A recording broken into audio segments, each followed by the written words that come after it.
Bienvenue dans la matrescence. Dans ce podcast, on part à l'aventure. L'aventure la plus merveilleuse et difficile de la vie, la parentalité.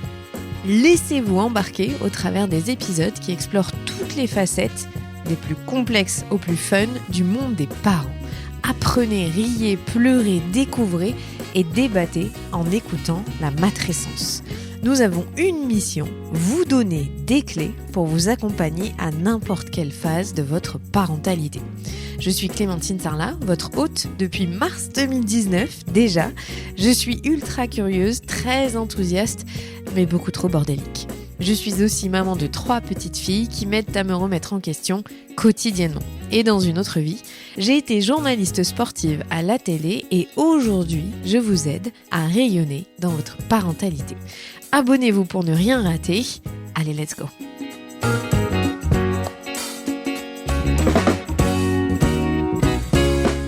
Qui n'a jamais entendu la fameuse phrase « Qui c'est qui commande ici ?» pendant son enfance, prononcée soit par ses parents ou de la part d'adultes qui ont croisé votre route. En France, être un enfant et grandir implique d'être quotidiennement soumis aux injonctions des adultes. Ces contraintes peuvent être justifiées par la sécurité ou le bien-être de l'enfant, mais elles découlent aussi, parfois, d'un manque d'alternatives éducatives chez les adultes ou simplement d'un réflexe bien ancré. Il est donc essentiel de remettre en question notre perception de l'enfance pour bâtir une société plus saine. C'est précisément l'objectif que s'est fixé Lolita Rivet, journaliste et institutrice, avec son nouveau podcast intitulé « Qui c'est qui commande ?» À travers 6 épisodes brillamment menés, elle donne la parole à de nombreux intervenants et intervenantes, y compris des enfants, afin d'explorer leur vie d'aujourd'hui, loin des stéréotypes de l'enfant roi ou l'enfant tyran, souvent véhiculés par certains médias. Cette interview vous offre l'opportunité de plonger dans l'univers fascinant de l'enfance. C'est aussi l'occasion de réfléchir à votre propre vécu et au traitement que vous avez pu subir dans votre enfance.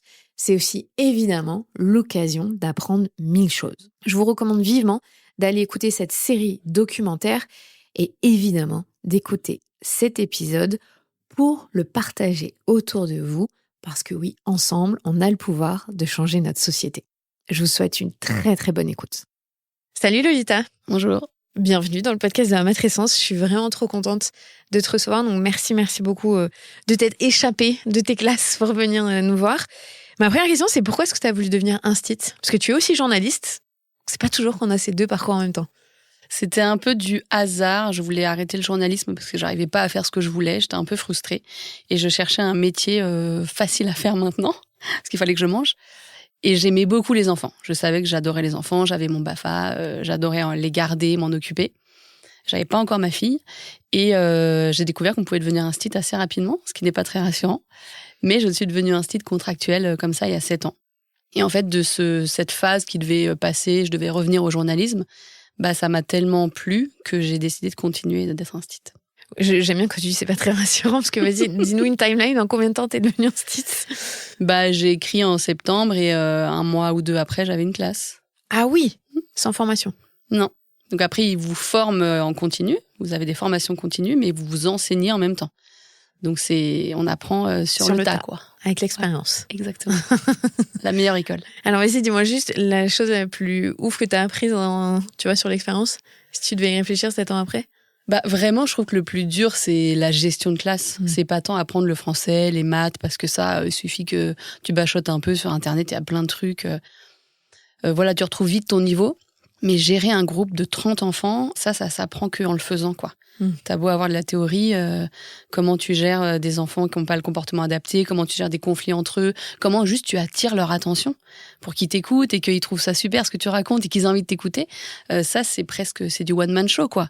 Et donc les profs, ils font ça tous les jours dans leur classe, des one-man show, des one-woman show, pour que les élèves aient envie de t'écouter. Ça, c'est le plus dur. On est ensemble aujourd'hui parce que tu as sorti une série documentaire audio, de podcast, qui est incroyable. Vraiment, je vais vous recommander tout le long de l'épisode d'aller l'écouter, mais je pense que si vous écoutez cette interview, c'est que ça vous intéresse. Pourquoi est-ce que tu t'es intéressée justement à ce sujet de la réalité de l'enfance aujourd'hui, en 2025, en France ? C'est vraiment partie de mon expérience d'instit et de mère, parce que je suis devenue mère il y a 4 ans et demi. Et ces 2 expériences-là, intimes et professionnelles, vraiment m'ont mis face à une réalité que j'avais oubliée, que j'avais beaucoup ressentie enfant, mais que j'avais oubliée comme beaucoup d'adultes, ou en tout cas j'avais mis un peu de côté. La réalité, c'est qu'on est très maltraité quand on est un enfant aujourd'hui, dans plein de pays, mais en France aussi, on a tendance à dire que en France, on respecte les droits des enfants, que les enfants ont de la chance. C'est pas si vrai que ça. Et je me rappelle, enfant, moi, ne pas aimer être enfant. C'est vraiment partie de ça. Je me rappelle que j'aimais pas qu'on me traite comme une enfant, qu'on ne m'écoute pas, qu'on ne prenne pas en compte mes choix, qu'on ne prenne pas en compte mes goûts, que parfois je dise quelque chose qu'on n'écoute pas et puis un adulte le répète et ça devient génial. J'aimais pas qu'on me considère comme une catégorie un peu inférieure. C'est ça que je ressentais. J'avais beaucoup de mal à mettre des mots dessus, mais je le ressentais. Et en devenant instite et mère, je me suis dit, waouh, en fait, c'est pareil que quand j'étais petite. Les enfants, on les traite vraiment pas bien. Donc oui, ils vont à l'école, ils travaillent pas à la mine. Oui, en général, ils reçoivent de l'amour de leurs parents. Et puis, ils font du judo, du piano et du rugby. Mais est-ce qu'on les considère vraiment comme des êtres humains à part entière ? La série documentaire, elle s'appelle « Qui c'est qui commande ?» Je me trompe tout le temps parce que j'ai envie de dire... Non, si c'est « Qui c'est qui commande ?» Déjà, le titre, vous avez compris donc, comment tu as articulé cette série documentaire audio. Qu'est-ce qui t'a le plus surprise en enregistrant ? Parce que tu es un peu partie sillonner la France pour donner la parole aux enfants et à d'autres personnes, on va le voir après. Il y a un truc qui est ressorti qui t'a touché ? Ce qui m'a le plus touchée, je pense, c'est ce que les enfants ont à en dire. C'est qu'on a toujours l'impression que, et c'est pas faux d'ailleurs, les enfants, ils s'acclimatent en fait d'être traités comme ça, ils ont l'habitude, ils s'y font, voilà, ils s'habituent et puis ils savent qu'en grandissant, ça va passer puisqu'ils vont devenir à leur tour les adultes qui pourront commander et décider. Mais en fait, quand on pose des questions aux enfants sur ce qu'ils trouvent injuste, sur ce qu'ils aimeraient changer, ils ont énormément de choses à dire sur ce qu'ils trouvent injuste, sur la manière dont ils sont traités, dont ils aimeraient qu'on les écoute, qu'on les prenne en compte. Donc à l'image un peu du mouvement féministe où on a dit la parole se libère avec MeToo, etc. Pour les enfants, j'ai l'impression que c'est un peu la même chose. C'est pas que la parole se libère, les enfants, ils nous parlent en fait. Ils nous disent quand ils sont pas contents, ils nous disent quand ils veulent qu'on les entende, ils nous disent quand il y a des choses qu'ils trouvent injustes, mais c'est que nous, on les écoute pas. Et on les écoute pas juste parce qu'on est des mauvaises personnes, on les écoute pas parce qu'on a intégré, malgré nous, que leur parole valait pas grand-chose. Et donc quand un enfant te dit moi j'aime pas ça, je veux pas manger ça, bon, c'est un enfant. Les enfants, ils aiment rien, ils veulent rien manger, donc tu te forces en fait, tu manges. Et on a tellement intégré ça parce qu'on a nous-mêmes été traités comme ça qu'on a tendance à le reproduire. Et je pense que c'est ce qui m'a le plus marqué, d'entendre les enfants dire ce qu'ils avaient à dire sur la condition de l'enfance aujourd'hui. Et quand on les écoute, on se dit, faudra peut-être qu'on les écoute plus, en fait, parce qu'ils ont déjà beaucoup de réponses. C'est quoi la réalité d'être un enfant en France aujourd'hui ? Alors, il y a énormément de réalités, parce que, encore une fois, pour faire un parallèle avec le féminisme, il n'y a pas une condition de femme en France comme il n'y a pas une condition d'enfant. Donc, les enfants ont des vies très différentes. Entre les enfants qui vivent à la rue, il y en a encore 3000 en France aujourd'hui, les enfants qui mangent pas à leur faim tous les jours, les enfants qui sont pas blancs, qui subissent plus de discrimination, qui sont moins considérés comme des enfants que les enfants blancs. Et puis les enfants qui sont ultra privilégiés, qui ont des moyens, qui ont des familles où tout le monde s'occupe d'eux. Donc voilà, on ne peut pas dire qu'il y a une seule enfance. En revanche, la manière dont les enfants sont regardés et traités, c'est quelque chose qu'ils ont en commun. Et donc, le fait juste de ne pas être entendu et pas être considéré comme une personne à part entière, dans tes choix, dans ce que tu ressens, dans ce que tu veux, dans ce avec quoi tu n'es pas d'accord, ça, pour le coup, tous les enfants le vivent. Je sais pas si j'ai répondu à ta question. Non, si, c'est intéressant parce que c'est même plutôt flippant de se dire que c'est un trait commun de ne pas se sentir entendu, de se sentir considéré comme inférieur, peu importe ta classe sociale, ton statut, ta couleur de peau. En fait, notre société en tant que telle, on a du mal à voir les enfants comme des êtres humains à part entière. Mais parce qu'on a tendance à confondre le fait d'être terminé, entre guillemets, et encore, on sait que le cerveau humain, il a fini de se construire à 25 ans, donc c'est quand même très tard. On est un adulte légalement bien avant 25 ans. Donc on confond cette idée d'être terminé physiquement, son cerveau, son corps, etc., d'avoir grandi, avec le fait d'avoir le droit d'être considéré. Ils n'ont pas toutes les compétences qu'on a adultes, et encore, on peut dire que les adultes n'ont pas tous les mêmes compétences, mais ça, c'est une excuse, une raison qu'on va utiliser pour ne pas les entendre. Et c'est complètement injuste, discriminatoire, et en plus, ça ne respecte pas les droits des enfants. Donc tu vas sûrement en parler, mais de la Convention internationale des droits de l'enfant qui a été écrite et signée par quasiment tous les pays du monde en 1989. Donc moi j'avais 2 ans pour dire que ça date. Dans cette convention, il y a déjà toutes les bases qui sont posées. Et un des articles, c'est les enfants doivent être entendus et leur décision doit être respectée et incluse dans la décision finale pour tout ce qui les concerne. Donc ce qu'ils mangent, où ils vivent, ce qu'ils apprennent à l'école, tout ce qui les concerne, les enfants devraient être consultés et entendus. On en est extrêmement loin en France aujourd'hui. Tu sais, en écoutant tes podcasts, donc tu parles beaucoup de cette convention, je me suis souvenu que j'avais jamais acheté la déclaration pour la lire à ma fille. Et du coup, je suis allée l'acheter à la librairie avec elle. Et on a commencé à lire pour qu'elle sache, parce que tu expliques dans l'épisode que dans ta classe, par exemple, les enfants, ils savent pas ce que c'est leur droit. Et tu les interroges, c'est très mignon, parce qu'ils disent des choses qui sont complètement déconnectées de ce qu'ils ont réellement droit en tant qu'être humain. Je demande souvent aux élèves dans mes classes, mais dès que je rencontre des enfants, est-ce que vous connaissez les droits des enfants? Vous savez ce que c'est? Et les enfants ignorent totalement leurs droits, dont le principal qui est de ne pas être violenté, qui est quand même un droit important que toute personne a.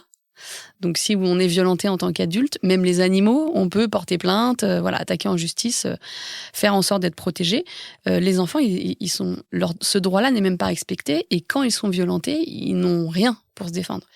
Donc parler des droits des enfants aux enfants, c'est déjà leur donner un pouvoir de s'exprimer. Donc de dire dans sa famille, tu sais que t'as pas le droit de me taper. Papa, maman, vous n'avez pas le droit de me crier dessus, vous n'avez pas le droit de me dire des mots blessants, voilà. Donc donner ce pouvoir-là aux enfants, ça implique qu'en tant qu'adulte, on se remette un peu en question, qu'on accepte d'avoir un peu moins de pouvoir sur les enfants, mais ça va dans le sens d'une égalité, quoi.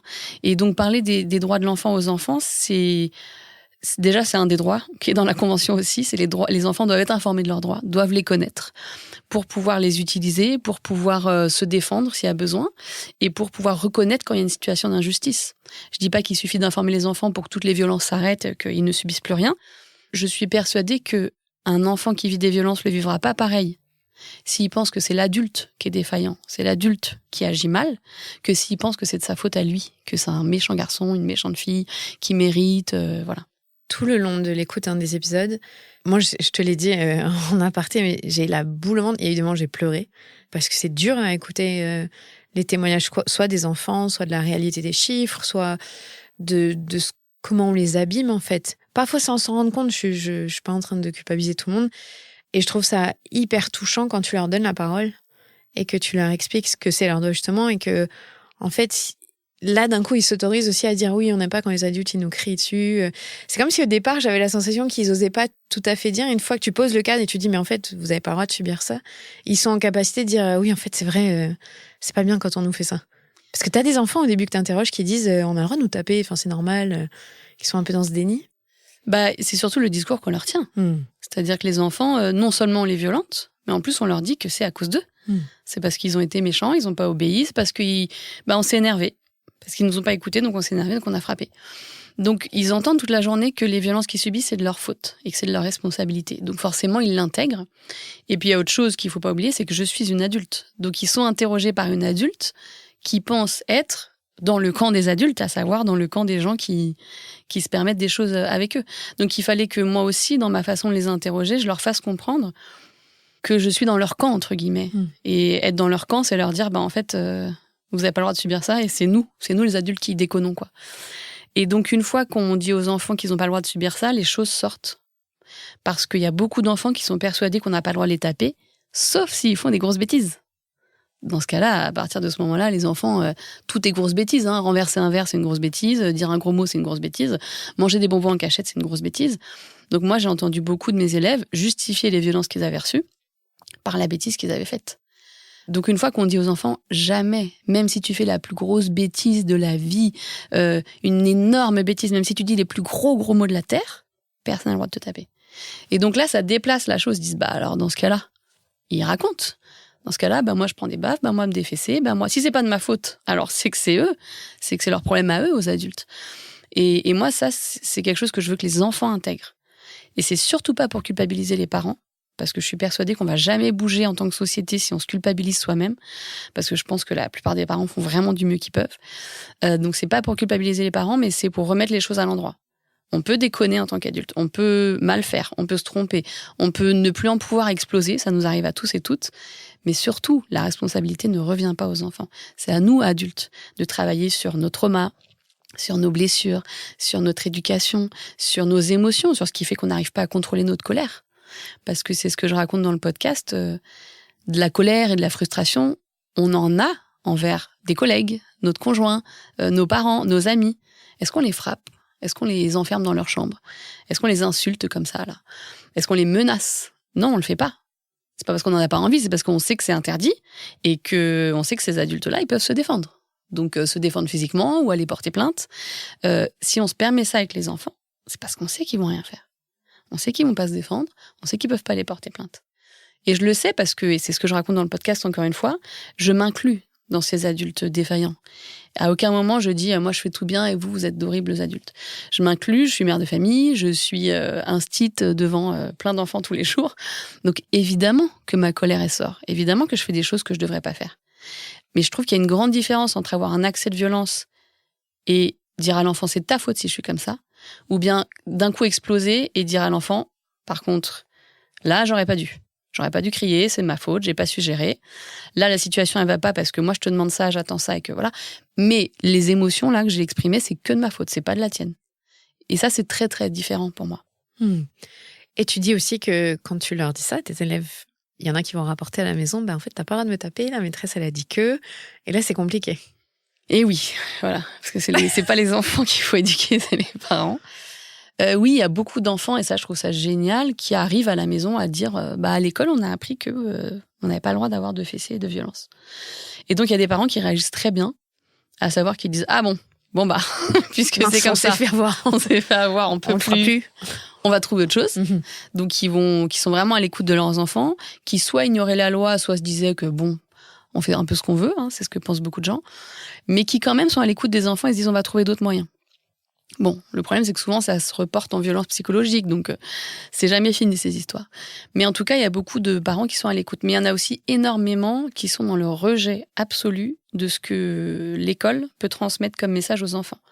Encore une fois, parce que c'est une manière de remettre en question ce que eux considèrent comme l'autorité parentale, et donc ils le vivent très très mal. Donc c'est des parents qui vont dire à leurs enfants que la maîtresse, elle ment, que c'est pas vrai, ils font ce qu'ils veulent, et que même s'il y a une loi, qu'est-ce que tu vas faire ? Si t'es pas content, la porte elle est là, tu sors. Je suis ta mère, je fais ce que je veux. Je vais t'en mettre une, on verra si j'ai pas le droit de t'en mettre une.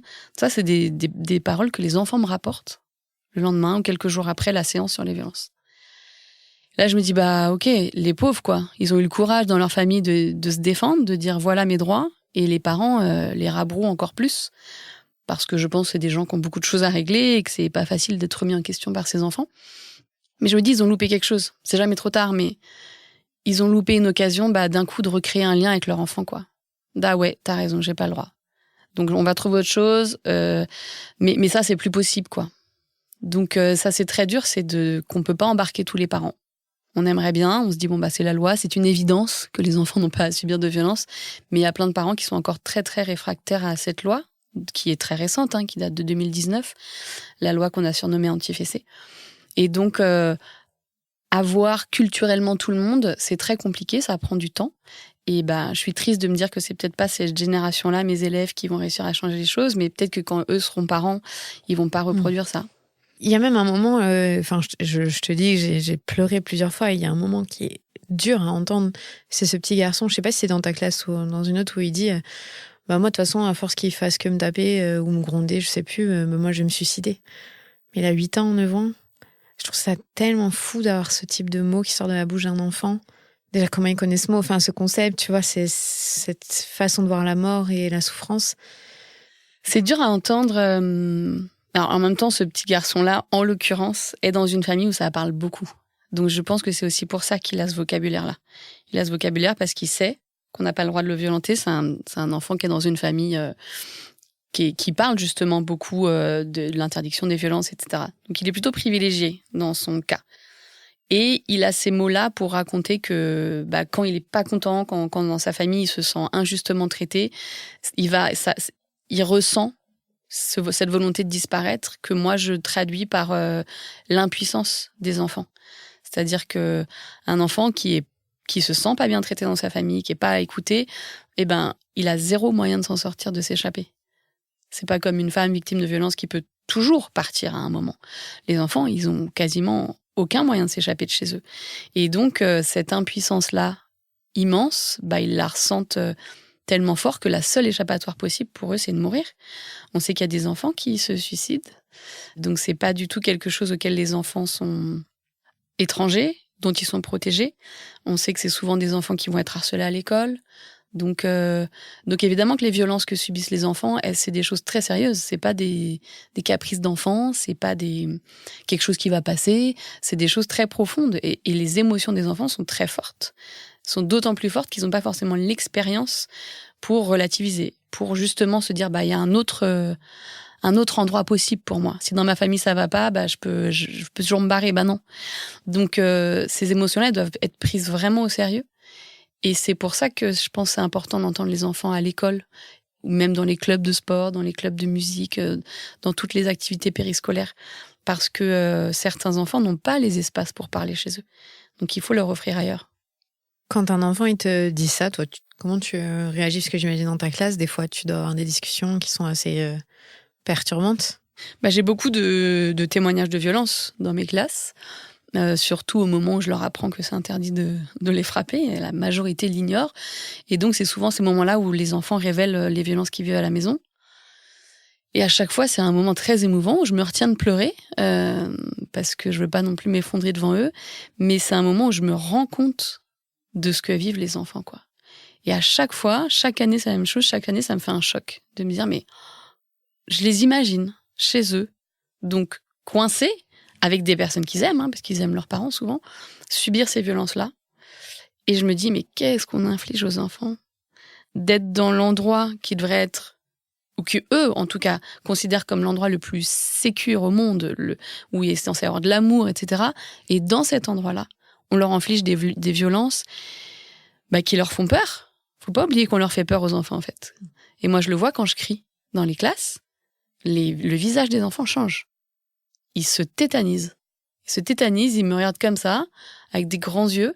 Et c'est souvent ça qui me fait redescendre ma colère, d'ailleurs. Je me dis, je suis en train de leur faire peur. Et on a souvent l'impression que c'est comme ça qu'on éduque les enfants. C'est en leur faisant peur. Et que les enfants, ils nous obéissent parce qu'ils ont peur. Et c'est vrai. Je veux dire, quelqu'un qui a peur, il obéit. C'est logique. Il a peur pour sa vie, pour son intégrité physique, il va obéir. Mais il a en lui, cet enfant-là, la peur de vous, qui est sa maman, son papa, son éducateur, sa maîtresse. Est-ce que c'est ce rapport-là qu'on veut instaurer avec nos enfants? Ce rapport de peur. Donc déjà, faut pas oublier ça, que pour nous, c'est un petit cri comme ça, ou c'est une petite fessée comme ça. Pour eux, c'est quelque chose d'extrêmement traumatisant. On s'en rend pas compte parce que souvent, quand on grandit, on dit « Oh, moi j'ai reçu des fessées, ça m'a pas tué.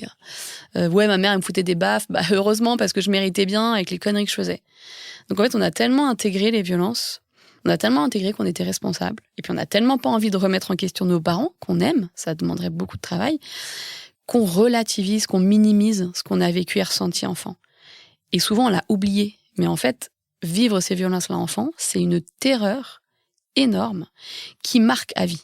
Je veux pas dire que ça détruit, je veux pas dire que ça traumatise, parce que, même si ça traumatise, mais parce que, encore une fois, le but, c'est pas de culpabiliser les parents, c'est qu'on se rende compte de la responsabilité qu'on a de s'occuper de petits êtres qui sont physiquement plus petits que nous, qui sont fragiles, qui dépendent de nous pour manger, pour dormir, pour se sentir en sécurité affective.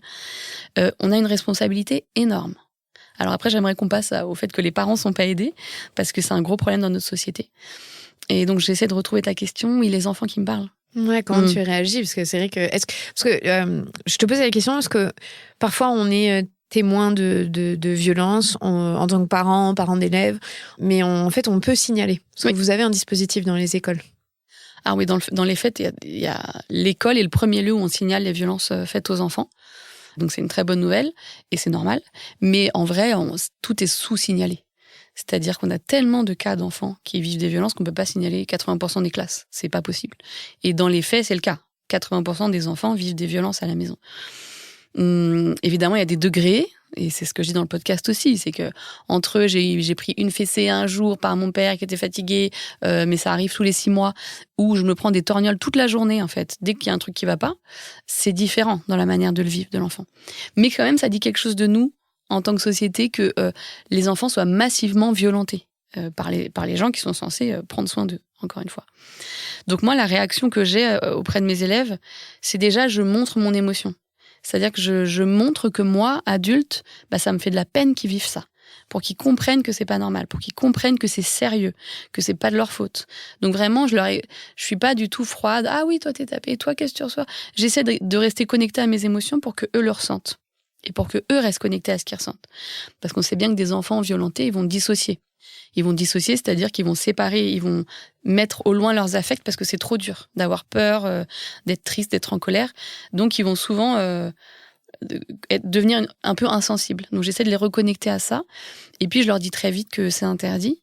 Et je demande aux enfants qui le veulent de voir leurs parents. Parce qu'encore une fois, moi je signale les faits graves. Parce que je sais très bien qu'un enfant qui a une fessée, ça va donner lieu à rien. Et c'est même pas forcément souhaitable.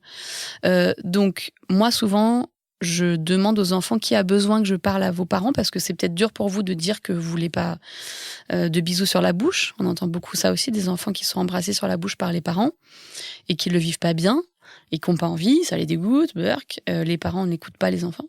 Donc je leur propose de voir les parents.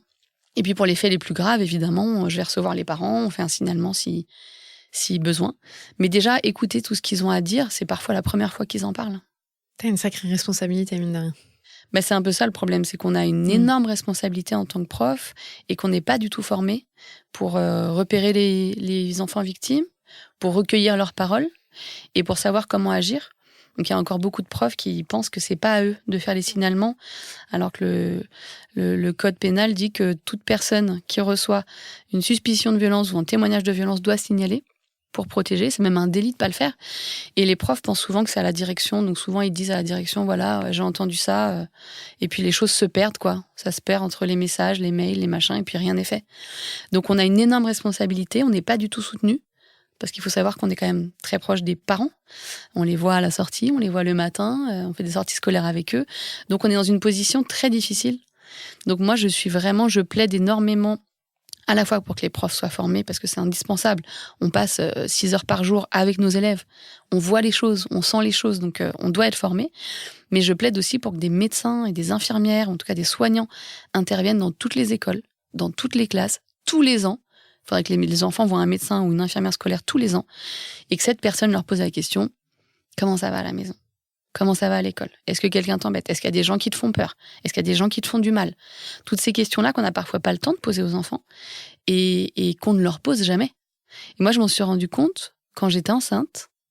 J'ai vu une sage-femme à 8 mois, 7 mois, 8 mois de grossesse, qui m'a dit: est-ce que vous avez déjà subi des violences? Donc, j'avais 33 ans. C'est la première fois qu'un soignant me pose la question: est-ce que j'ai subi des violences? Je me dis, c'est fou, en 33 ans qu'on m'ait jamais posé la question, en tant qu'enfant, en tant que jeune femme, en tant que femme. Et ça, je trouve ça gravissime que ce soit pas fait aujourd'hui, parce qu'en vrai, ce serait pas très compliqué à faire. Ce serait pas très cher à mettre en place. Et c'est indispensable pour protéger les enfants des violences. Ouais, mais ça demandera derrière des conséquences et c'est ça qu'ils n'ont pas envie de gérer. C'est ça, les multiples signalements. Tu parles tout au long des épisodes avec pas seulement des enfants, avec sociologues, avec magistrats, avec des défenseurs des droits.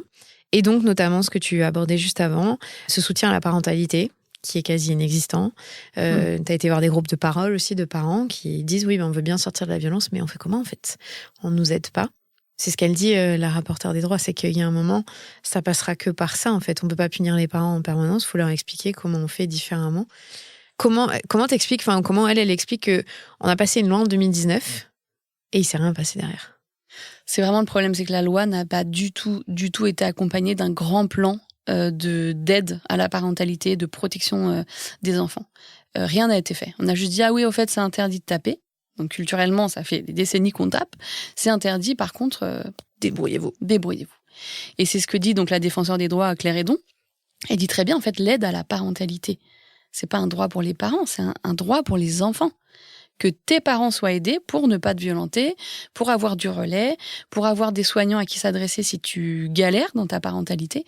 Donc c'est vraiment un droit des enfants. Et donc ça, c'est pas du tout mis en place dans notre pays.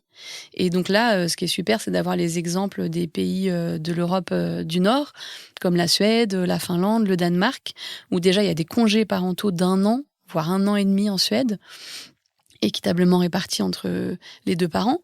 Des congés parentaux qui donc te laissent le temps de t'occuper de ton enfant, de te reposer, de vraiment te consacrer à ton enfant la première année. Et puis ensuite, c'est des pays où on ne travaille pas jusqu'à 20h. Et donc, tu sors du boulot à 16h, 17h grand max. D'ailleurs, si tu as des enfants et que tu sors plus tard du boulot, les gens te regardent comme ça, mais tu t'occupes pas de tes enfants. Donc, il y en a qui vont dire que c'est l'effet inverse et que si t'as pas envie de t'occuper de tes enfants tout le temps, on va te traiter de mauvais parents, etc. Bon, le fait est qu'à un moment, si tu fais des enfants, ils ont besoin de toi. Je suis persuadée que moi, je suis pour l'alloparentalité, à savoir qu'il y a plein de gens qui s'occupent des enfants.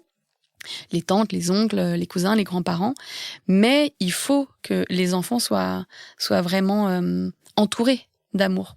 Et donc, dans ces pays-là, on te donne des horaires... Enfin, tout le système du travail professionnel permet aux parents d'être là pour leurs enfants.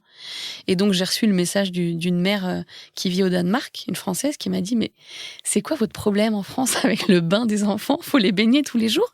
Elle dit donc, vous rentrez à 18h, 19h du boulot, il faut baigner les enfants, faire les devoirs, les faire manger, faire un câlin et les coucher. Mais comment vous pétez pas un câble ? Je dis, on pète des câbles, en fait. Tout le monde pète des câbles. Parce que ce n'est pas tenable. Ce qui est insupportable, c'est que on a fait croire aux parents que c'était ça qu'il fallait faire. Et que si tu fais pas ça, t'es un mauvais parent. Surtout aux mères, en plus. Surtout aux mères, évidemment. Ouais, d'accord. Non, les pères, ils rentrent à 21h.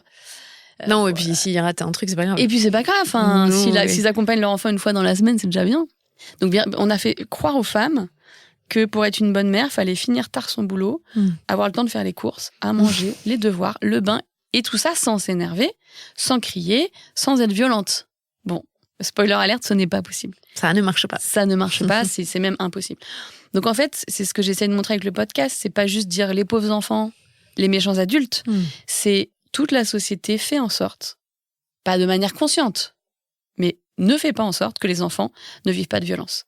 En mettant des adultes dans des situations impossibles, de fatigue, de travail, de surcharge, de s'occuper d'enfants qui est quand même le métier le plus dur au monde, de s'occuper de gens vulnérables en général. Et donc, en mettant les adultes dans ces positions impossibles, on expose les enfants aux violences, évidemment. Et moi, quand j'entends les parents et les mères, parce que dans ce groupe de parentalité, il y avait globalement 90% de mères, comme d'habitude, qui se questionnent beaucoup plus sur leur parentalité. Quand ces femmes-là disent « moi, je veux, je veux ne pas la taper, je veux ne jamais crier, mais impossible. Le matin, il faut que je l'amène à 8h30. À 32, le portail est fermé. Il faut que je m'occupe des 3 enfants, que je me prépare, Comment je ne crie pas ? Comment je ne m'énerve pas ? Comment je ne deviens pas folle, en fait ? Je te dis ça, moi, tous les matins, je deviens folle avec ma fille. J'en ai qu'une, Je dois en être 3. Voilà, médaille, statue même. Tout ça pour dire que c'est pas juste une question de se remettre en question personnellement, ce serait trop facile. C'est vraiment de faire en sorte que le système change. Et là, je vois la convention citoyenne sur le changement des rythmes scolaires, c'est génial. Changeons les rythmes scolaires, mais changeons les horaires de travail des adultes aussi. Changeons la place qu'on laisse aux enfants dans la rue, dans la société. Est-ce qu'ils ont le droit de crier ? Ou est-ce que dès qu'un enfant fait un bruit, tout le monde vous regarde en vous jugeant, en vous fusillant du regard, ah là là, et c'est pas s'occuper de ses gosses. Et du coup, ça crée un stress qui va se reporter sur l'enfant. Donc c'est tout un système qu'il faut revoir. Ouais, pour l'instant, on n'est pas encore en marche pour changer ça, parce qu'il y a une tendance très forte en France qui prend place de No Kids et cette façon de tourner le débat. En plus, t'en parles un peu au début, où on a dit les enfants sont insupportables, il faut qu'ils aillent dans leur chambre, il faut qu'ils disparaissent en fait, et il faut les mater. L'éducation à la française, en grande majorité, c'est très vertical, et c'est de dire les enfants nous dérangent maintenant, c'est comme ça, c'est pas autrement. Une éducation très autoritaire en France, en fait, culturellement. Ouais, on est persuadé que les enfants ne doivent pas nous déranger. Et c'est un truc très largement partagé, je dirais à gauche comme à droite, c'est pas forcément des sensibilités, c'est quelque chose de très largement partagé, que les enfants doivent pas prendre trop de place, on doit pas les écouter. Enfin, moi, combien de fois j'ai entendu, c'est un enfant, tu vas pas l'écouter quand même. Si, justement. Ça veut pas dire qu'elle a toujours raison ou que je vais faire exactement ce qu'elle veut, mais bien sûr, je vais l'écouter. Mais déjà, moi, je le dis beaucoup quand je fais un peu des conseils en parentalité, déjà, tout simplement parce que les choses se passent beaucoup mieux quand on écoute les enfants. ils font moins de crises, ils se sentent écoutés, respectés, donc ils vont être beaucoup plus dans la collaboration avec vous. Écoute, là, j'ai entendu que t'avais pas faim, machin. Je sais que tu veux un dessert, ok. Donc, on va dire, tu manges 2 cuillères de ça, et après le dessert, parce que c'est important pour que tu grandisses, machin. C'est pas pareil que de dire à l'enfant, tu finis ton assiette, sinon pas de dessert. Dans les faits, c'est un peu la même chose. C'est-à-dire qu'on veut que l'enfant mange un peu pour avoir le dessert. Mais dans la façon de considérer l'autre, de lui dire, écoute, j'ai entendu ce que tu veux. Pour ton bien, vraiment, je pense que c'est important que tu manges ça. Parce que le sucre, c'est pas super, parce qu'il faut que tu grandisses. Donc, dans la façon de considérer l'autre, la relation va se créer. Et l'enfant, c'est un être humain, c'est un être social. Donc, il veut comme nous que ça se passe bien. Il veut comme nous qu'il n'y ait pas de cris, qu'il n'y ait pas de colère, qu'il n'y ait pas de drame.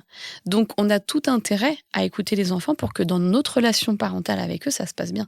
Qu'on ne soit pas juste dans la verticalité, je décide, tu obéis. Et je le remarque, moi, dans l'éducation que je fais avec ma fille. C'est-à-dire que c'est trop bien. J'ai un terrain avec elle, je teste des trucs, j'essaye, je vois ce qui marche. Je dis pas que tous les enfants se ressemblent, mais je pense quand même à un être humain qui n'a pas de trouble, attention, qui n'a pas de handicap particulier, qui n'a pas de maladie. Donc, ça, c'est des enfants qui ont peut-être besoin d'un encadrement particulier, d'une aide particulière. Les parents, surtout, ont besoin d'aide. Mais sinon, les enfants, ils ont envie de créer du lien comme nous. Et plus on va en créer avec eux, et plus on va être à leur écoute. Encore une fois, ça ne veut pas dire tout leur céder.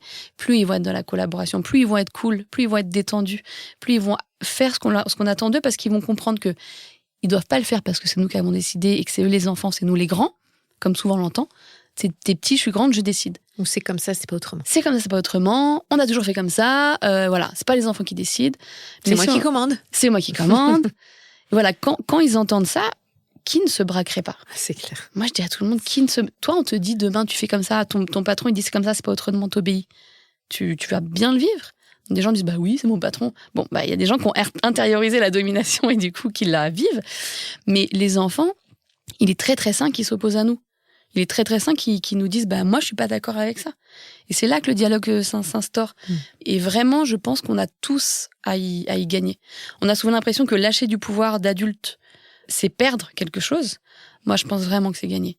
On gagne beaucoup à écouter les enfants, à apprendre d'eux, à se dire, ok, bah là, j'ai reçu une bonne leçon de mon enfant, j'ai compris. Parce qu'ils sont souvent, je veux pas les essentialiser non plus, mais ils ont quand même beaucoup cette fraîcheur de regard sur les choses, puisque tout est nouveau pour eux. Et du coup, ils sont quand même beaucoup plus authentiques que nous, qui avons intériorisé plein de choses, plein de normes, plein de choses qu'il faut pas discuter. Eux, ils questionnent les choses. Ben, ouais, mais pourquoi? C'est pas normal, je comprends pas, c'est pas juste.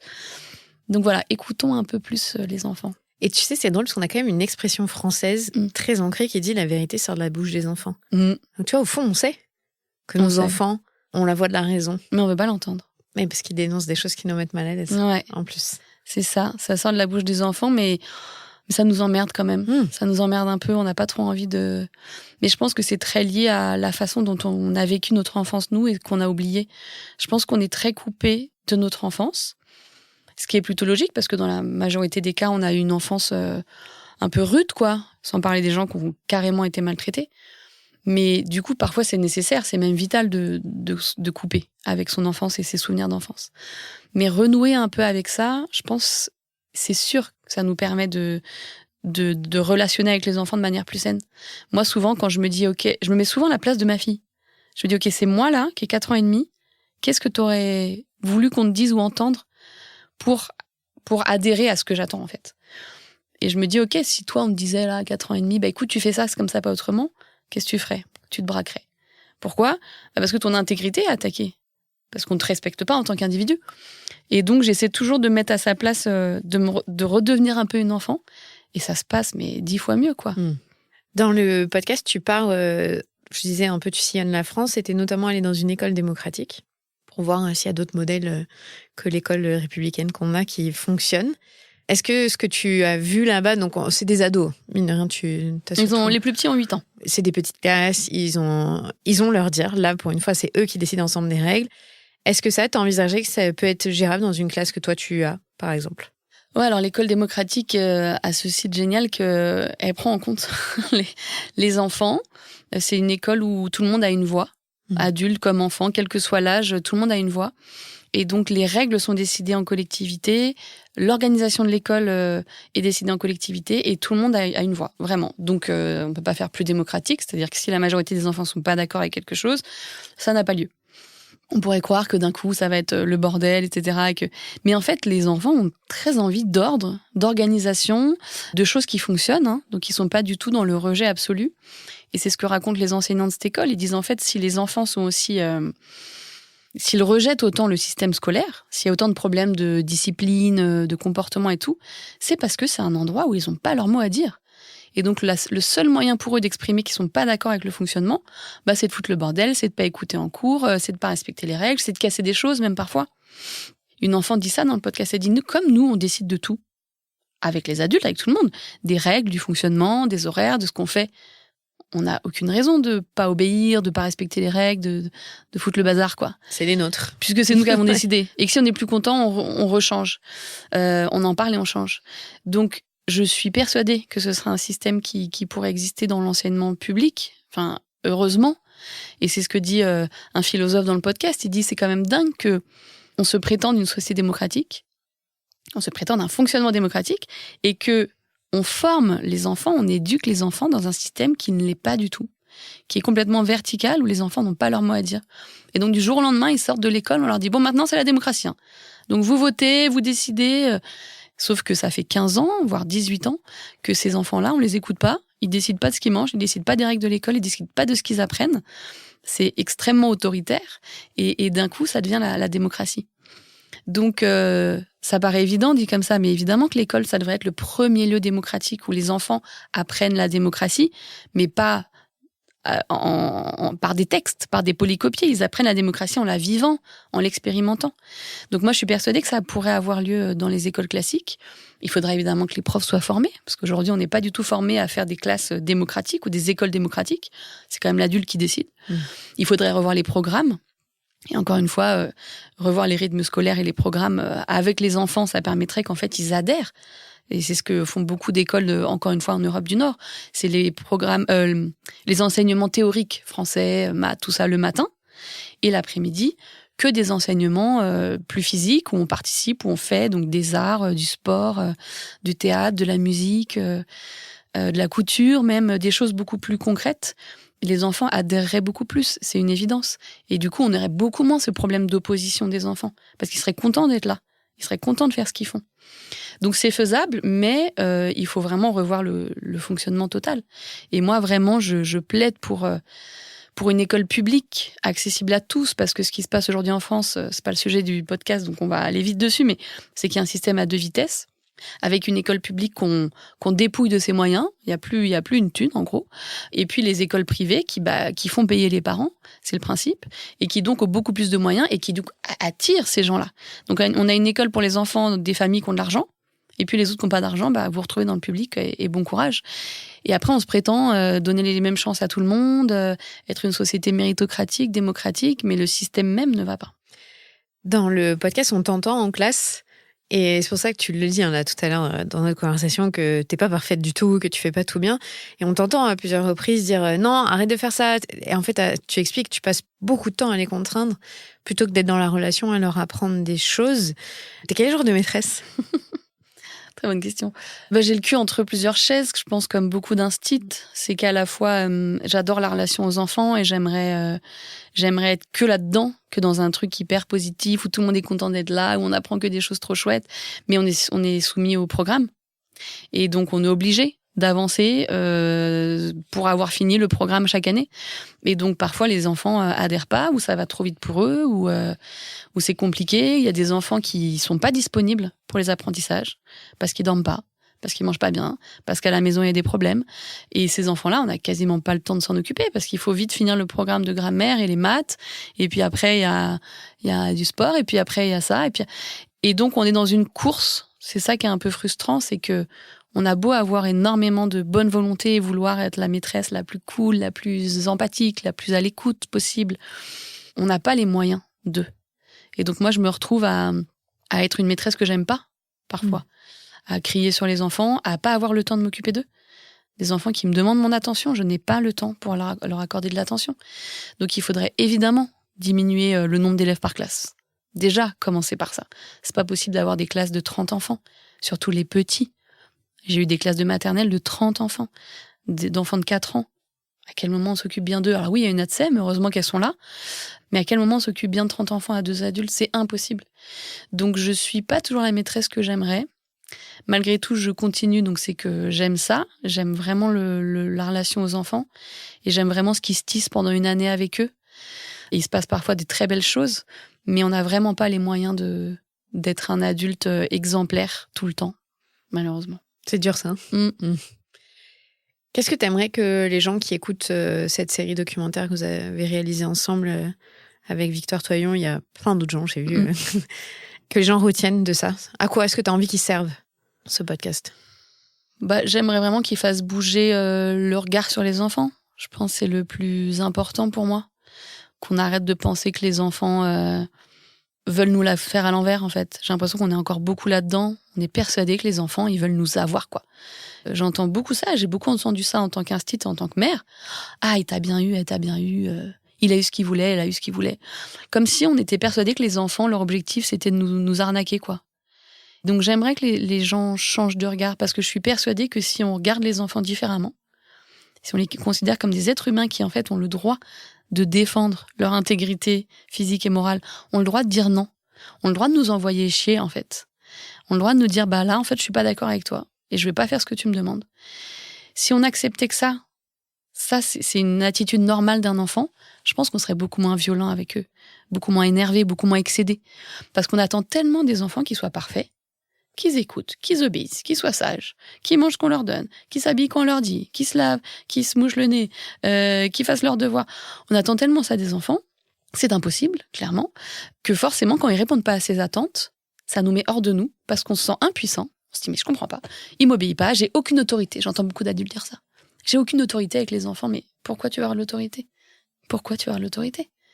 Alors, il y en a qui vont dire, oui, mais il y a des autorités saines. Oui, appelez ça comme vous voulez, si vous voulez. Mais moi, j'entends souvent, si j'ai pas d'autorité, c'est qu'il va pas m'obéir. Pourquoi on attend des enfants qui nous obéissent? En fait, à partir du moment où on trouvera ça sain, qu'un enfant ne nous obéisse pas, qu'il se défende, qu'il s'oppose, qu'il soit pas d'accord avec nous, on les traitera beaucoup mieux. Donc, j'aimerais que les gens retiennent ça. Qu'ils se disent, OK, cet enfant fait pas ce que je lui demande et c'est super, parce que ça veut dire qu'il s'affirme, ça veut dire qu'il dit ce qu'il pense. Et parfois, on n'aura pas gain de cause. Parfois, cet enfant va pas mettre son manteau. Parce que nous, on a froid, mais lui, il a pas froid. C'est clair, ils ont jamais froid, ils bougent. Ils ont jamais froid. Et tu sais que souvent non, des fois ça m'arrive quand j'en ai trop à la maison, quand ça pleure trop, de dire arrête de pleurer parce que je suis à bout. Mais j'ai le droit de pleurer, c'est toi qui me l'as dit. Oui, c'est vrai, t'as raison. Et tu vois, dans ma tête, je me dis, bon, j'arrive pas à gérer, mais au moins, elle a bien retenu ce que je lui ai appris, et tant mieux. Elle sait me le dire. Et je lui dis, oh, j'ai pas tout perdu. Même quand je fais de la merde, elle est capable de me dire, non, maman, t'as pas le droit de me dire ça, c'est toi qui me l'as appris. Et tu vois, je me dis, bon, au moins, elle sait se défendre. Ouais, moi, j'arrive pas à gérer mes émotions, mais au moins, elle a compris comment on fait. Oui, je pense aussi que les enfants ont besoin de voir nos vulnérabilités. Faut pas essayer de les cacher, en vrai. À un enfant, lui dire, écoute, là, je n'en peux plus, je suis épuisée, là, je vais m'énerver ou je vais pleurer, donc je vais aller dans la chambre, je vais me reposer un petit peu. Tu restes dans le salon, t'es en sécurité, tu t'occupes, je sais pas, ou l'autre parent s'en occupe.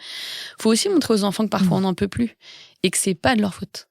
On n'en peut plus parce qu'on est fatigué, parce qu'on a des émotions, parce qu'il nous arrive un truc pas cool, parce qu'au travail c'est compliqué. Ils peuvent l'entendre, ils le comprennent très bien, les enfants. Donc, au lieu de nous décharger sur eux, disons-leur ce qu'on ressent et parfois on n'y arrive plus. Et voilà, on se déculpabilise, là j'y arrive plus. Là je peux pas tenir. Donc moi je plains très fort les parents seuls, enfin les mères seules, parce qu'il y en a beaucoup, qui n'ont personne sur qui se reposer quand elles n'en peuvent plus. Et donc là, je peux pas considérer que c'est pareil, cette femme qui a 3 enfants seule tous les jours et qui crie parce qu'elle n'en peut plus, ou un père de famille qui est là tous les 36 du mois et qui met des fessées à ses enfants parce que c'est comme ça, quoi. Donc il faut aider les parents, il faut vraiment soutenir la parentalité avec des moyens de garde, avec pourquoi pas des familles d'accueil. Je suis sûre qu'il y a plein de gens à la retraite qui seraient ravis de s'occuper d'enfants. Voilà, faudrait qu'on soit sûr de qui ils sont, mais voilà, essayons de recréer du lien social aussi avec les enfants. Ils ont besoin d'avoir plein d'adultes qui s'occupent d'eux. Mais c'est vrai que tout à l'heure, ça m'a fait penser à ça quand tu parlais d'allo-parentalité. Donc, c'est le fait d'avoir ce village dont on parle tout le temps, un cercle autour de nous pour éduquer nos enfants, parce qu'on a toujours, en fait, éduqué nos enfants de cette manière-là, en groupe. Aujourd'hui, j'entends plein de parents qui disent oui, ok, mais avec la pédocriminalité, avec l'inceste, avec le nombre de violences sexuelles qu'il y a intrafamiliales, puisqu'on sait que c'est le berceau des violences, c'est dans la famille proche. on fait comment en fait ? Comment on fait confiance ? Tu vois, c'est vrai que ça se heurte. Ce besoin de partager en famille, ça se heurte avec la réalité des chiffres, dont tu parles très bien dans les épisodes que je n'ai pas fait écouter à ma fille, ceux-là. J'ai fait écouter le numéro 4, où tu parles de ces violences sexuelles et de la déflagration que c'est et de la réalité en France qui protège beaucoup la pédocriminalité. C'est ça qui est très dur, c'est qu'on se heurte à plein de murs en même temps. Ouais. Et je pense que ce qu'il faut, c'est avancer sur tous les plans en même temps. Et donc, se dire qu'il faut élever les enfants en village, en communauté, compter sur tout le monde, sans oublier de lutter contre la pédocriminalité. Et lutter comment ? En informant les enfants de, si ça t'arrive, c'est pas de ta faute. Si ça t'arrive, c'est l'adulte qui a tort, il faut vraiment en parler. Et si t'en parles à quelqu'un qui te dit, ou qui t'écoute pas, ou qui fait rien, ou qui te croit pas, tu cherches quelqu'un d'autre, etc., jusqu'à trouver quelqu'un qui t'aide. Si on accompagnait les agresseurs aussi, vraiment, si on arrêtait de diaboliser ces gens qui sont quand même très nombreux. Alors, on les diabolise parce que, évidemment, c'est infâme ce qu'ils font. Mais ce que je veux dire, c'est qu'en diabolisant, en créant des monstres, on s'attaque pas au problème. Le problème, c'est pourquoi c'est si répandu, la violence sur les enfants. Parce que c'est admis, parce que c'est des gens très bien, comme vous et moi, qui se disent, il y a un enfant à disposition, je vais m'en servir comme je veux. Donc, il faut des grandes campagnes de lutte, il faut des numéros d'appel, d'écoute pour les agresseurs, ou pour ceux qui ont envie de passer à l'acte, pour qu'on les aide, qu'on les accompagne, pas en leur foutant la honte, en leur disant, mais vous êtes un monstre, mais justement en disant, ok, vous avez besoin d'aide, on va vous aider, on va vous accompagner. Et donc, en luttant contre les violences faites aux enfants, notamment les violences sexuelles, c'est comme ça qu'on protège les enfants. C'est pas en s'enfermant à 3 dans une grotte, en se disant, on ne sort plus, on ne fait plus rien, parce que dans les faits, il y a plus d'adultes de confiance que d'adultes dangereux. Voilà. Il y a un enfant sur 10 qui est touché, donc c'est énorme. Il y a beaucoup plus d'adultes de confiance que d'adultes qui vont agresser les enfants. Donc, il faut avancer sur tous ces terrains-là en même temps. Et toi, tu as fait partie aussi des gens qui, publiquement, ont milité pour que l'éducation à la vie sexuelle et affective soit au cœur de l'école, pour que justement ce soit un endroit où les enfants aient accès à ces informations-là et puissent comprendre ce que c'est leur droit. Et pourtant, encore une fois, ça se heurte dans la société à beaucoup de réticences, on n'a pas enseigné ça à nos enfants. Comment tu l'expliques ? Je l'explique pas. Il y a plusieurs raisons. Je pense que les gens sont très mal informés. Il y a encore beaucoup de désinformation autour de ce qu'on appelle l'EVARS, l'enseignement à la vie affective, relationnelle et sexuelle.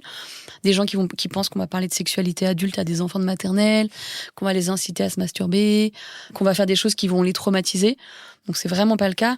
Cet enseignement, ce qu'il veut, c'est militer pour l'égalité filles-garçons, lutter contre les stéréotypes, prévenir les violences, notamment les violences intrafamiliales, mais aussi parler de la diversité des ressentis en termes de genre, de sexualité, en termes de représentation des familles aussi. Donc voilà ce que veut faire cet enseignement, la connaissance du corps évidemment, et puis apprendre ce que c'est le consentement, qui est quand même un mot dont on a beaucoup entendu parler ces dernières années. Apprendre aux enfants ce que c'est et comment le respecter entre enfants, parce qu'il y a aussi beaucoup d'agressions entre enfants. Et donc cet enseignement, il est extrêmement diabolisé par manque d'information, mais aussi parce qu'il y a des choses qui font peur, notamment les violences sexuelles. Encore une fois, s'il y a autant d'enfants touchés, c'est qu'il y a des familles touchées. Donc ces familles-là, consciemment ou non, elles n'ont pas envie qu'on aborde ces sujets-là à l'école parce que c'est une menace pour le dysfonctionnement familial, évidemment. Et il y a une dernière question qui crée beaucoup de rejet, c'est la question LGBT. Il y a beaucoup de gens qui pensent qu'il ne faut pas parler d'homosexualité aux enfants, de genre, toutes ces questions-là, qu'on va perturber leur construction, qu'ils vont tous vouloir être trans ou bi ou gay dans la seconde. Et donc, c'est quand même, je pense, beaucoup de relents homophobes ou transphobes. Et donc, c'est des familles qui disent on ne parle pas de ça aux enfants. Comme si les enfants allaient découvrir à 18 ans ce que c'est l'homosexualité si eux-mêmes le ressentent. Donc moi, ce que je dis toujours, c'est qu'en fait, les enfants ressentent des choses. Ressentent de l'attirance, ressentent des inégalités entre les filles et les garçons, ressentent que on n'arrête pas de les assigner à des choses de filles, mais eux, ça leur va pas. Ou le contraire, on les assigne à des choses de garçons, eux, ça leur va pas. Donc les enfants ressentent ces choses-là. Soit en tant qu'adultes, on leur en parle, on leur dit en fait, tout est possible, tu peux faire ce que tu veux, être qui tu veux. Et c'est à la société de s'adapter, c'est pas à toi. Toi, t'es qui tu es. Donc soit on leur en parle globalement dans toutes les écoles, soit on les laisse se débrouiller, comme on l'a fait pendant des décennies et des décennies, avec des enfants qui vont grandir dans la honte, qui sont 7 fois plus susceptibles de subir du harcèlement, des moqueries, et donc de faire des dépressions, d'avoir des problèmes de santé mentale. Donc voilà, ça dépend ce qu'on veut faire, mais je pense qu'il y a beaucoup de parents qui sont très réticents pour tous ces sujets-là, et les enfants ne le sont pas. C'est ça, c'est que c'est beaucoup nos blocages d'adultes, nos angoisses d'adultes, nos traumatismes d'adultes.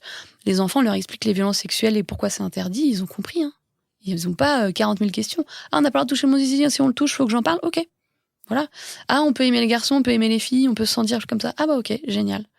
Et donc, c'est des enfants qui vont pas grandir dans la honte, qui vont pas garder des secrets horribles avec eux, qui vont aussi ne pas discriminer et harceler des camarades parce qu'ils sont pas tout à fait dans la norme. Donc, avec cet enseignement, on protège tous les enfants, en fait. Et c'est vrai que t'as raison, parce que moi, je dis souvent à mes filles, si un jour t'as un ou une amoureuse, je genre jamais en fonction de... Mais c'est un non-sujet, en fait. J'en ai jamais une qui m'a dit « Ah bon, j'ai le droit d'avoir une amoureuse, tu vois ?» Enfin, en fait, ok, elle l'a entendu et... Ils passent à autre chose. Bien sûr. Ils ont l'information et après, ils font leur vie, ils vont jouer. Exactement. Ils ont autre chose à faire, en fait. Ouais, parce que là, ça se pose pas. Mais si un jour, ta fille a 12 ans, je sais pas, moi, je me rappelle que c'est l'âge où je commençais à être amoureuse. Moi, j'étais amoureuse depuis que j'ai 3 ans, mais où je commençais à être amoureuse. Où t'as vraiment une conscience de ce que ça veut dire, ouais. T'es un peu attirée, d'un coup, tu regardes quelqu'un avec des grands yeux comme ça, c'est à peu près au collège, quoi. Et je me dis, si ta fille, elle ressent ça au collège, elle va pas se dire, mais qu'est-ce qui m'arrive ? Les filles, c'est avec les garçons c'est avec les filles. Pourquoi moi, je ressens pas ça ? C'est ce qui se passe aujourd'hui. Les enfants, on leur en parle pas. Et du coup, ce qu'ils comprennent, c'est que c'est pas normal s'ils ressentent pas la norme, s'ils sont pas la princesse ou le chevalier, quoi. Et donc, à chaque fois, on dit, il faut pas parler de ça aux enfants, mais je dis aux gens, mais on ne fait que leur parler de ça. Avec les histoires d'amour de princesse et de chevalier, on ne leur parle que de ça. Avec tout le temps... Tous nos films, tous nos dessins animés. Toutes nos représentations culturelles ne parlent que d'hétérosexualité. Donc c'est complètement aveugle de penser qu'on parle pas de ça aux enfants. On leur en parle. C'est clair. Pour terminer, tu vois, je voudrais dire aux gens qui n'ont pas encore écouté, mais j'espère que vous allez vraiment le faire. Tu vois, tous les sujets que tu traites, c'est des sujets que je traite depuis 6-7 ans dans ce podcast. Donc je c'est pas que j'ai envie de dire que j'ai rien appris, mais par contre, ça m'a vraiment eu cet effet de puzzle qui se met en place, et t'as cette capacité à nous emmener dans un récit, de nous toucher et à nous montrer une réalité, tu vois, pourtant que je connais, mais qui prend sens et qui a de la... Je sais pas comment le dire. Je pense parce qu'on entend les enfants parler, ça fait du bien. Mais tu ressors pas indemne de l'écoute de cette série, je trouve. De ton podcast. Ça fait plaisir, c'est le meilleur compliment. Parce que je pense que c'est un mot que j'utilise assez peu dans le podcast d'ailleurs, parce que c'est pas moi qui le fais d'ailleurs, je conceptualise, en tout cas je pose le concept de domination adulte dans les rapports qu'on a aux enfants. Et cette grille de lecture à la fois sociologique, culturelle, philosophique, elle permet de comprendre tout ça. Comme tu dis, ce maillage-là entre les violences, le fait qu'on n'écoute pas les enfants, le fait qu'ils n'aient pas de place dans l'espace public, qu'on ne supporte pas leur bruit, qu'on considère qu'ils doivent être sages et obéir. C'est des petites choses comme ça qui nous titillent. Et d'un coup, quand on chausse ces lunettes-là, vraiment, je fais le parallèle avec le féminisme parce que c'est un bon comparatif, même si tout ne se vaut pas. Quand on chausse ces lunettes-là, on comprend plein de choses. Et d'un coup, on se dit, ah ok, en fait, tout ça relève d'un système, d'une domination d'une catégorie qui sont donc les adultes sur une catégorie qui sont donc les enfants. Et je trouve que cette lecture sociologique, philosophique, elle permet de pas se culpabiliser aussi. De pas se dire, ah, c'est moi qui ai un problème, c'est moi qui fais bien les choses. Non, en fait, tout le système est organisé pour qu'on domine les enfants. Mais c'est pas une fatalité. En fait, on peut faire autrement. Et c'était un peu l'idée quand même du podcast. C'était pas juste de plomber les gens avec tous ces chiffres et toute cette réalité déprimante. C'est de dire, mais il y a d'autres moyens de faire. En fait, on peut faire mieux en tant que société. Mais on va tous faire mieux ensemble. Donc, il faut déjà qu'on change de regard, qu'on s'informe, qu'on se dise, tiens, je vais écouter les enfants alors que j'ai jamais fait, qu'on se remette en question, qu'on demande de l'argent et des politiques publiques pour aider les parents, pour défendre les enfants, pour protéger les enfants qui sont victimes de violences aussi. Donc c'est vraiment quelque chose de très global. Et je pense qu'être pris dans cette globalité, ça donne de la force et de la joie, parce qu'on le fait pour les enfants, on le fait pour nous. Et ça permet de ne pas rester tétanisé par cette réalité qui est parfois déprimante, mais de se dire, en fait, il y a un combat à mener, il y a quelque chose à chercher. On n'y est pas, on ne va pas y arriver demain. Mais en tout cas, toutes les petites victoires, elles sont à prendre et il faut qu'on le fasse ensemble. Et tout le monde a son rôle à jouer. Tout le monde a sa petite pierre à apporter à l'édifice, quoi. Personne, je pense que c'est vraiment mon objectif, c'est que les gens qui écoutent ce podcast se disent pas, je suis pas un stit, j'ai pas d'enfant, donc ça ne me regarde pas. Non. Les enfants font partie de notre société, c'est une catégorie de la population. Ils vont grandir en plus, ils vont devenir des adultes qui vont eux-mêmes exercer cette domination. Donc on est tous concernés parce qu'on a tous des enfants dans notre entourage. On a tous été des enfants et on peut remettre en question notre enfance. Et puis on peut tous participer, ne serait-ce que dans la rue, quand on voit un enfant qui est pas très bien traité, on peut intervenir sans dire à l'adulte t'es vraiment minable de traiter comme ça les enfants, mais de dire à l'enfant oh là là, ça doit pas être facile de vivre ça, oh là là, ou même juste ce que je fais beaucoup moi, c'est d'aider les parents positivement. Voilà, quand je vois un enfant faire une crise et que je sens qu'il y a un parent qui est au bord de dire oh le pauvre il doit être fatigué, oh là là, d'aider en fait. Et moi c'est ce que je dis, c'est ce que je me suis dit l'autre jour quand je me suis fait mal parler par quelqu'un alors je galère avec ma fille, je me suis dit en fait on devrait tous et toutes, en tant que société, aider les gens qui s'occupent des enfants. Ça devrait être la priorité. Tu vois des gens qui s'occupent d'enfants dans le métro, tu laisses la place. Tu vois des gens qui galèrent avec des enfants dans le supermarché, t'interviens pour aider, distraire l'enfant de sa crise, apporter un peu de joie, proposer de l'aide. Vous avez besoin d'aide ? Ça a l'air compliqué, est-ce que vous avez besoin d'aide ? Juste ça. Plutôt que d'être l'adulte que j'ai été, jugeant, qui regarde mal. On l'a tous été. Après, on a des enfants, on fait merde, je n'aime pas comment j'ai été. C'est horrible. Bon, on se remet en question. Voilà, au lieu d'être cet adulte qui va juger les parents et leur dire que vous êtes nuls, soit parce que vous mettez vos enfants devant un écran, oh mon Dieu, soit parce que vous leur criez dessus, oh mon Dieu, soit parce que vous les laissez crier dans le train, oh mon Dieu. Voilà, aidons les parents. Ça ne veut pas dire qu'on ne peut pas se parler, en fait. Parlons-nous. Mais je pense qu'on est tous et toutes concernés et qu'il faut vraiment être bienveillants les uns avec les autres. Ça fait un peu nunuche de dire ça, mais bienveillant avec les parents, bienveillant avec les enfants. Et s'il y a un truc qui vous va pas dans le comportement d'enfants ou de parents, allez les aider, allez proposer, parler aux gens en fait, plutôt que de se braquer entre les gens pour les enfants, les gens contre les enfants, les gens qu'en ont pas. Voilà, faisons un peu plus société. Mais tu vois, ce que je pense quand je dis que ça fait puzzle aussi, c'est que tu viens nous amener en tant qu'auditeur et auditrice à réfléchir à nous en tant qu'enfants. Tu le disais, en fait, parfois, je l'ai écouté d'un point de vue d'un enfant et de me dire waouh, c'est vrai que c'est violent en fait quand on est un enfant de ressentir tout ça. Tu vois, je pense que ça, t'as vraiment bien réussi à mener le récit pour qu'on se positionne pas en tant que l'adulte oppresseur, mais en tant que moi aussi j'ai été un enfant. Et c'est vrai que tout ce que tu racontes, dans une société qui violente les enfants, c'est pas si simple et ça laisse des traces et on n'est pas obligé de faire pareil, on peut faire mieux. Et tu vois, je trouve que j'ai vraiment ce sentiment en ressortant de l'écoute de dire bon, viens, on change le monde, on peut en fait. J'essaie de le faire aussi avec mon podcast, mais c'est vrai que ça réancre encore plus, je trouve. C'est vraiment une des particularités de cette domination adulte, c'est qu'on est tous passés par là. Ouais, c'est vrai. Contrairement au racisme, au sexisme, au validisme, où parfois on ne vivra jamais ce que vivent les populations opprimées, là on a tous été un enfant. Donc on peut tous reconvoquer ça, quoi. Parfois c'est très dur, encore une fois, parce qu'il y a des gens qui ont vraiment des enfances dures, mais on peut tous reconvoquer ça en se disant comment je peux faire mieux, comment je peux soigner parfois, prendre soin de ces blessures d'enfance, et comment je peux ne pas reproduire la même chose sur mes enfants. Et je suis persuadée que les gens qui traitent bien les enfants sont des gens qui sont restés très connectés à l'enfant qu'ils ont été. Parce que du coup, ils se laissent pas avoir par ce système qui nous dit de dominer les enfants, mais ils se disent, non, moi j'ai été cet enfant, donc je veux pas reproduire ça, je veux pas le traiter pareil. Et ouais, c'est Tal Peter Bromex qui parle de ça, un philosophe, qui parle de conjurer l'oubli. C'est conjurer l'oubli de notre enfance, et que tant qu'on oublie ce qu'on a vécu, on va forcément reproduire à un moment quelque chose. Et plus on va rester connecté à ce qu'on a vécu, et plus on va pouvoir changer la société, finalement. On va y arriver. J'en suis sûre. Merci beaucoup, Lolita. Merci, Clémentine. Vous venez d'écouter un nouvel épisode de La Matrescence. Merci infiniment pour votre soutien. Si vous voulez découvrir de nouvelles pépites, n'hésitez pas à aller sur le site www.lamatrescence.fr. Vous pouvez également vous abonner à la newsletter qui sort tous les vendredis. Rendez-vous également sur le site pour pouvoir vous inscrire. Ensuite, vous devez vous abonner sur votre plateforme d'écoute pour pouvoir recevoir les notifications. C'est ce qui fait grandir ce podcast. Merci infiniment et continuez de partager ce savoir autour de vous. Je sais que c'est comme ça que beaucoup des auditrices et des auditeurs ont découvert ce podcast. Alors un grand merci. Prenez soin de vous. À la semaine prochaine.